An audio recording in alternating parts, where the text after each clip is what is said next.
సింహరాశి వాళ్లకు ఉద్యోగపరమైనటువంటి అంశాల్లో చక్కని అనుకూలతలు ఏర్పడుతుంటాయి. బాధ్యతలు కూడా పెరుగుతుంటాయి. గౌరవ స్థానాలు కలిసి వస్తాయి. అధికారులతో కొన్ని రకాల ఇబ్బందులు ఉన్నప్పటికీ వాటిని నెమ్మదిగా సవరించుకుంటూ సంస్కరించుకుంటూ చక్కగా తిరిగి ఉన్నత స్థానానికి చేరుకోగలుగుతారు. అయితే సింహరాశి వారు ఈ వారం కొంత ఆర్థికపరమైనటువంటి ఇబ్బందులు ఎదుర్కొనే పరిస్థితి కనిపిస్తుంది. కుటుంబ పరంగా, స్నేహితుల పరంగా ఈ సింహరాశి వారు శుభ ఫలితాలను పొందుతారు. వ్యాపార రంగంలో ఈ వారం అనుకున్నటువంటి విధంగా ఉండనప్పటికీ పలు రకాల ఇబ్బందులు ఒత్తిడికి గురి చేసినప్పటికీ నెమ్మదిగా ఆ సమస్యల నుండి, ఆయా బాధల నుండి బయటపడేందుకు తీవ్రంగా ప్రయత్నం చేసి సఫలీకృతులు అవుతూ ఉంటారు. వివిధ రూపాల్లో మాట విలువలు కోల్పోకుండా, మాటలు పడకుండా సింహరాశి వారు ఈ వారం అన్ని రకాల జాగ్రత్తలు తీసుకుంటూ ఉండాలి. ఆలస్యంతో కూడినటువంటి కొన్ని పనులు చేపడుతూ ఉంటారు. వివిధ రూపాల్లో కంప్యూటర్ రంగంలో ఉన్నటువంటి వాళ్లకు అనుకూలంగా ఉన్నప్పటికీ బద్ధకం అనేది ఇబ్బంది పెడుతూ ఉంటుంది.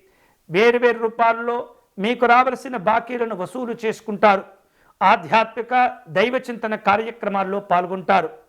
వివిధ రూపాల్లో కుటుంబపరమైనటువంటి శుభ కార్యక్రమాల నిర్వహణకు ఇప్పటి నుండే ప్రణాళికలను కూడా సిద్ధం చేసుకుంటుంటారు. శారీరకమైనటువంటి మానసికమైనటువంటి ఒత్తిడి, ఆందోళన ఇబ్బంది పెడుతూ ఉంటుంది.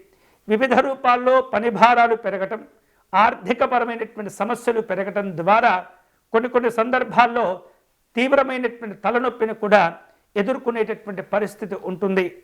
మీకున్నటువంటి అభివృద్ధి, మీరు చేసేటటువంటి పని విధానం ఎదుటి వారికి కాస్త అసూయ, రాగద్వేషాలను కలగచేస్తుంది. కాబట్టి ముఖ్యమైనటువంటి పనులు చేపట్టే సందర్భంలో గంభీరంగా కాకుండా రహస్యంగా వ్యవహరిస్తూ మీరు అనుకున్నటువంటి ప్రయోజనాలను పొందేటటువంటి ప్రయత్నం చేస్తూ ఉండండి.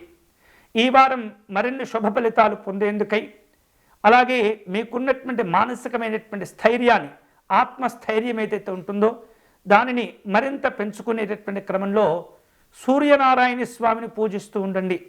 సూర్యనారాయణ స్వామి దండకాన్ని పారాయణం చేస్తూ ఉండండి. మంచి ఆరోగ్యం కోసం, ఆత్మవిశ్వాసం కోసం ఆదిత్య హృదయమును పారాయణం చేస్తూ ఉండండి. వీలైతే కనుక ఎర్రని రంగులో ఉన్నటువంటి పుష్పాలు కానీ, మందార పుష్పాలను కానీ సేకరించి సూర్యనారాయణ స్వామి వారికి సమర్పణ చేయటం అనేది చాలా మంచిది.